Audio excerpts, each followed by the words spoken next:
Sir नमस्कार, जय किसान इनक्लाब अहमदाबाद। मो एमडी मनोहर अली, नवनिर्माण युवा छात्र संगठन राज्य संयोग।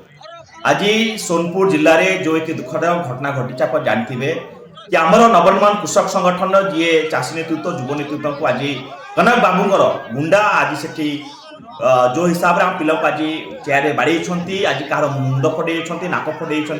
जितेबाला कनक बदन सिंह देव जिते कहले बरगढ़ चाषी नोटोई कर चाषी मंडी धान खोले ना चाषी धान चोरी कले जितेबाला चाषी राजस्व आसला आंदोलन कले से कौन कले ना कले चाषी नोटोई करा नहीं आम कहलु कनक बाबू चाषी अपमान करूँ ना ये अपमान को बर्दाश्त करूँ आप यथाशीघ्र चाषी क्षमाप्रार्थना करूँ क्षमाप्रार्थना कले ना जो अहंकार आज सोनपुर सन्धार जो गोटे कार्यक्रम होता जिते नवनिर्माण कृषक संगठन नेतृत्व और युवा छात्र नेतृत्व जब पहुंचले गोटे स्लोगान दिले कि कनक बाबू चाषी अपमान में बर्दाश्त करना आप यथाशीघ्र क्षमाप्रार्थना करूँ। आगे यही कथा कहला बेले आप देखिए सेठी आज जो हिसाब से कनक बदन सिद्धू एवं जी अच्छा एमपी जी अच्छा